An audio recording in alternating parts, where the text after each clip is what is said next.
Good day mga kamots! Welcome back to our YouTube channel. In this video naman ay pag-uusapan naman natin ang pinakabagong updates regarding sa proseso ng change of color ng mga motorsiklo natin ngayong taong 2026.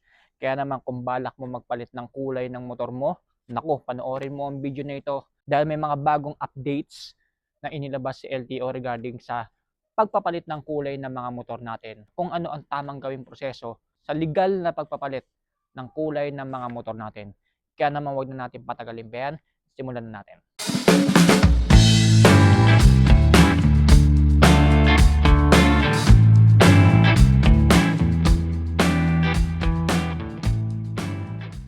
LTO Motorcycle Change of Color 2026.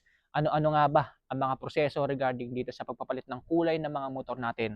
Uunahin na natin mga kamos, of course, yung procedure. Once nakapag ang motor mo ay pinalitan mo ng kulay from na original color. Halimbawa, nakabili ka ng isang motor, ang kulay niya is color red.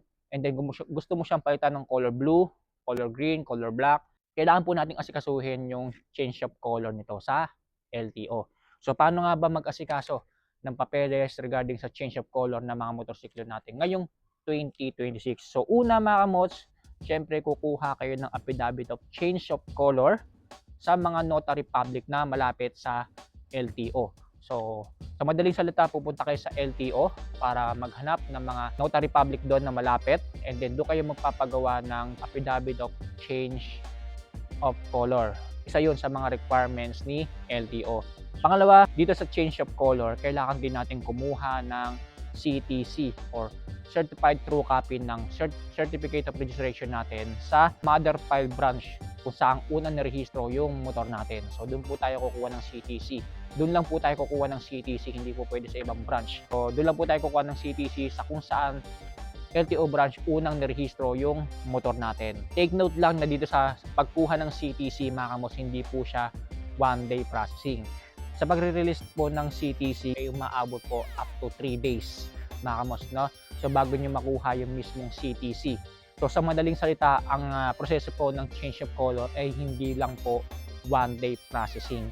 So malabo po matapos ng isang araw yan mga kamos, no? So from the date na nag-apply ka ng CTC, magbibilang ka ng 3 working days bago mo makuha yung pinakamismong CTC. After natin makuha yung CTC, after 3 days, nakuha na natin, pumunta na tayo sa pinakamalapit na HPG para namang makakuha ng HPG clearance. So, same lang din sa transfer of ownership na proseso, no? Kukuha din tayo ng HPG clearance kung magpapalit tayo ng kulay ng motor natin. Yung HPG clearance, hindi rin ito makukuha ng isang araw, mga kamos, no? So, maghihintay pa rin tayo ng 3 working days.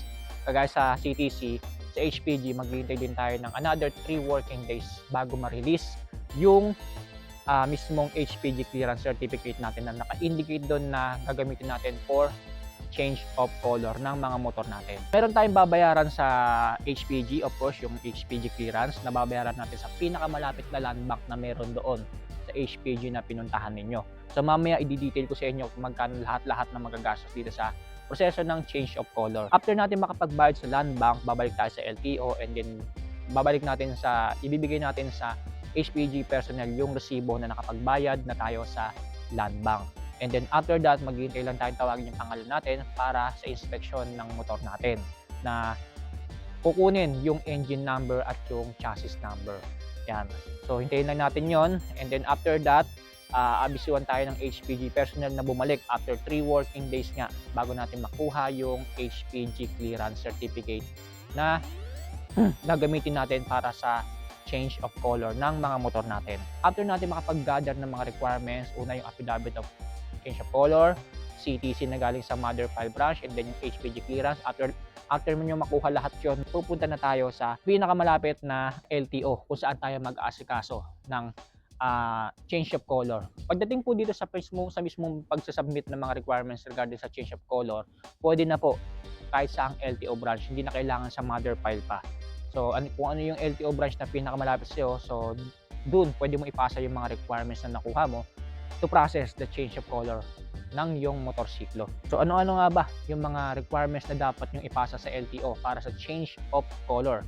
So una yung original copy ng ORCR, HPG clearance, CTC, and then of course yung affidavit of change of color. Photocopy ng ID natin with 3 signature. So kailangan din po ng photocopy ng ID natin. Kahit anong government issued ID, driver's license, UMID ID, SSS ID, national ID, basta may 3 signature mga kamusta. And then dapat updated. Yan po yung mga requirements na ipapasa natin sa LTO to process the change of color ng mga motorsiklo natin. So after natin maipasa yung mga requirements na yon, meron tayong babayaran sa LTO. So and then after natin makapagbayad, hintayin natin tawagin ng pangalan natin para makuha ulit ni LTO yung engine at chassis number ng motor natin.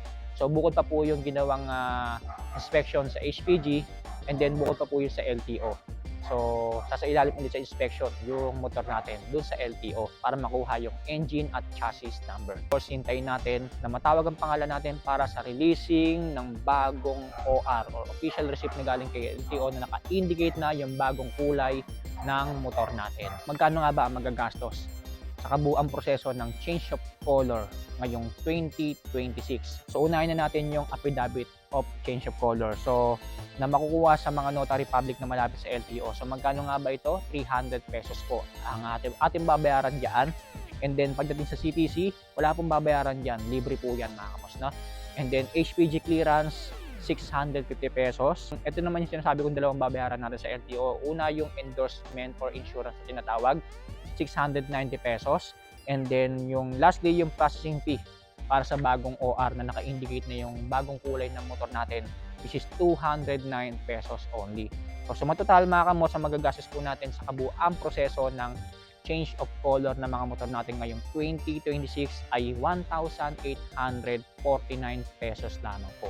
Disclaimer lang mga kamos, hindi ko pa po sinama dito yung mga pagpapotocopy ng mga requirements. So yan po yung magagastos natin kung sakaling magpapalit tayo ng kulay sa mga motor natin ngayong 2026. Bago kayo pumunta sa LTO at submit yung mga lahat ng requirements, make sure lang mga kamos na nakapag-photocopy kayo ng 2 sets ng mga requirements na ito. Yung ORCR, ID ng ID mo na may 3 signature, HPG clearance, CTC, affidavit of change of color. So 2 sets po yan mga kamos para naka-ready na yon para pagpunta nyo sa LTO, ipapasa nyo na lang. So pangalawang reminder mga kamos, of course, asikasuhin agad yung proseso ng change of color once na nakapagpalit ka na ng kulay sa motor mo. Sa proseso ng change of color mga kamos, pwede mo nang unahin yung pagpapalit ng kulay.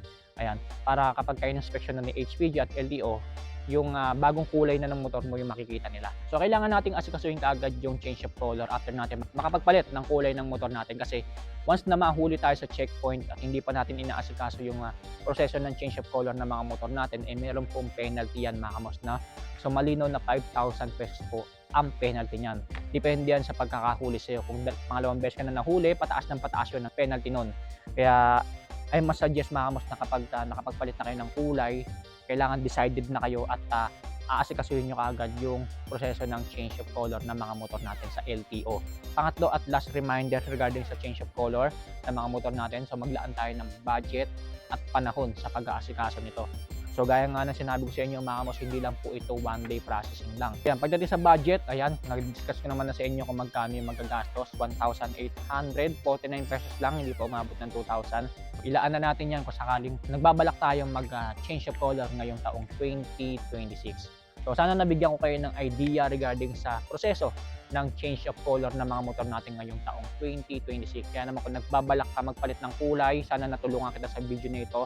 Sana asikasuhin nyo na kaagad yung proseso ng change of color na ito, kasi mabigat-bigat din yung penalty niya, 5,000 pesos kapag kayo nahuli sa checkpoint na hindi pa naka-indicate yung bagong kulay ng mga motor natin sa OR natin. So muli maraming salamat sa inyo mga kamos, sa inyong mga panonood.